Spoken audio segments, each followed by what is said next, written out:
नमस्कार। आप सभी का स्वागत है आज की हमारी इस वीडियो में। इस वीडियो में हम आपको 12 माह की 12 पूर्णिमा के बारे में जानकारी देना चाहेंगे और उसके पीछे का महत्व। तो चलिए वीडियो शुरू करते हैं। हिंदुओं में चंद्र मास के अनुसार एक मास में 30 तिथियां होती है और इन 30 तिथियों को दो पक्ष में विभाजित किया गया है, कृष्ण पक्ष और शुक्ल पक्ष। एक पक्ष 15 दिन का होता है। कृष्ण पक्ष में अमावस्या आखिरी तिथि होती है और शुक्ल पक्ष में पूर्णिमा आखिरी तिथि होती है। पूर्णिमा के बाद दूसरे माह का प्रारंभ होता है और वर्ष के 12 माह के अनुसार 12 पूर्णिमा होती है।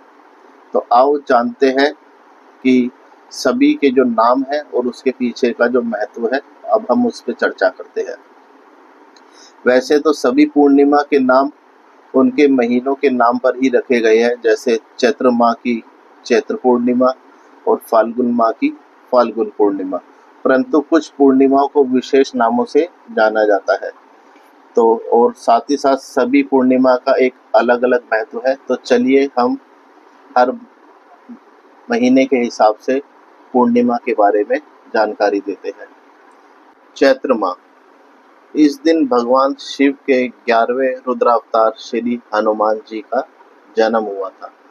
वैसे मनांतर से कार्तिक कृष्ण पक्ष की चतुर्दशी को भी हनुमान जन्मोत्सव के रूप में मनाया जाता है। कुछ लोग इसे प्रेम पूर्णिमा भी कहते हैं। वैशाख माह, इसे वैशाख पूर्णिमा के अलावा बुध पूर्णिमा भी कहते हैं। इस दिन भगवान बुध का जन्म हुआ था। वैशाख पूर्णिमा के दिन सूर्य अपनी उच्च राशि मेष में और चांद भी अपनी उच्च राशि तुला में रहता है, ऐसा माना जाता है। मान्यता है कि वैशाख पूर्णिमा के दिन गंगा स्नान करके दान पुण्य करने से कुंभ में स्नान के समान पुण्य प्राप्त होता है। इस पूर्णिमा को पीपल पूर्णिमा भी कहते हैं, क्योंकि इस दिन पीपल की पूजा करने से ग्रह और पितृ दोष का निवारण हो जाता है। वैशाख माह की पूर्णिमा के दिन धर्मराज व्रत रखा जाता है। जेठ माह, जेठ महीने की पूर्णिमा को देव स्नान पूर्णिमा भी कहा जाता है। इस दिन तीर्थ स्नान, दान और व्रत करने से समस्त कामनाओं की पूर्ति होती है। साथ ही इस दिन विवाहित महिलाएं व्रत कर अपने पति की लंबी आयु के लिए वट यानी बरगद के पेड़ की उपासना करती है, इसलिए इसे वट पूर्णिमा भी कहा जाता है। वट सावित्री का व्रत रखा जाता है।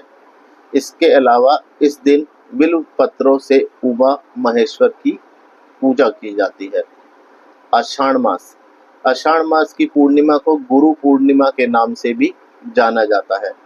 इस दिन से लेकर अगले 4 माह तक अध्ययन, ध्यान और साधना के लिए सही समय माना जाता है। इस दिन महर्षि वेद व्यास जी की पूजा का खास महत्व होने के साथ ही गुरु शिष्य परंपरा के चलते गुरुओं और शिक्षकों का सम्मान किया जाता है। इस दिन कबीर जयंती भी रहती है। श्रावण मास, श्रावणी पूर्णिमा के दिन रक्षाबंधन का त्योहार होता है। भारत के दक्षिण भारत में पश्चिमी घाट सहित सभी समुद्री क्षेत्रों में हिंदू कैलेंडर के अनुसार श्रावण पूर्णिमा को नारियल पूर्णिमा कहा जाता है।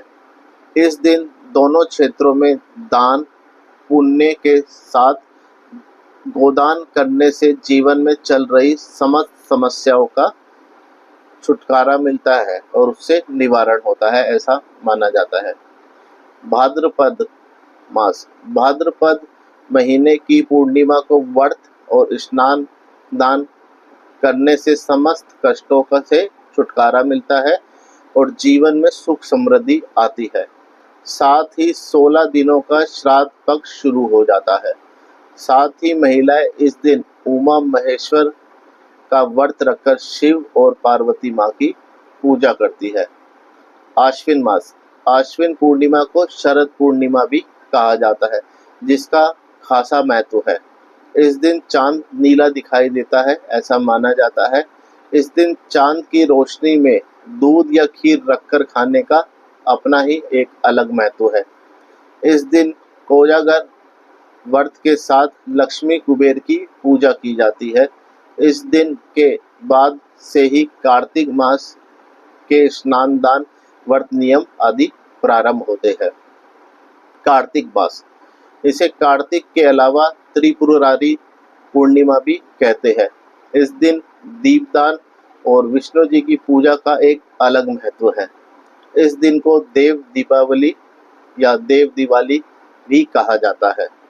इस दिन पुष्कर में मेला लगता है और इस दिन से श्री गुरु नानक देव जी की जयंती भी मनाई जाती है। कार्तिक पूर्णिमा के दिन किया गया दान पुण्य अक्षय फलों की प्राप्ति कराता है। इसलिए इस दिन अपनी बहन, भांजे, बुआ के बेटे, मामा को भी दान स्वरूप कुछ न कुछ दान देने से घर में धन संपदा बनी रहती है, ऐसा माना गया है। पूर्णिमा के दिन माँ लक्ष्मी का पीपल के वृक्ष पर निवास होता है। मार्गशीर्ष माह, मार्गशीर्ष की पूर्णिमा के दिन श्री दत्तात्रेय जयंती मनाई जाती है। मार्गशीर्ष माह की इस पूर्णिमा को अगहन पूर्णिमा भी कहा जाता है। इस दिन गंगा आदि पवित्र तीर्थ स्थलों पर स्नान दान करने से समस्त मनोकामनाओं की पूर्ति होती है, ऐसा माना जाता है। पौष माह, पौष की पूर्णिमा के दिन बनारस में दशा अश्वमेघ तथा प्रयाग में त्रिवेणी संगम पर स्नान करना महत्वपूर्ण माना जाता है। इस दिन शाकंभरी जयंती मनाई जाती है और जैन धर्म में पुष्य अभिषेक यात्रा शुरू होती है या प्रारंभ होती है, ऐसा माना जाता है। माघ मास, इस दिन दान पुण्य का 32 गुना फल मिलता है, इसलिए इसे माघी पूर्णिमा के अलावा 32वीं पूर्णिमा भी कहते हैं। माघ माह में अक्सर कुंभ मेले का आयोजन होता है। माघ की पूर्णिमा के दिन संत रविदास जयंती, श्री ललित और श्री भैरव जयंती मनाई जाती है। माघी पूर्णिमा के दिन संगम पर माघ मेले में जाने और स्नान करने का एक विशेष महत्व है। फाल्गुन माह, फाल्गुनी पूर्णिमा हिंदू कैलेंडर का अंतिम दिन या अंतिम महीना माना जाता है। इसके अगले दिन से नववर्ष प्रारंभ हो जाता है। फाल्गुन पूर्णिमा के दिन होलिका दहन किया जाता है, जो बुराई पर अच्छाई का प्रतीक है। तो इसी के साथ हमारी ये जानकारी, जो ये वीडियो है, यहीं समाप्त होती है। आपको ये जानकारी कैसी लगी हमें ज़रूर बताइएगा, और यदि हमसे कहीं शब्दों पे बोलने में कहीं भी गलती हुई हो तो हमें क्षमा कीजिएगा। राधे राधे।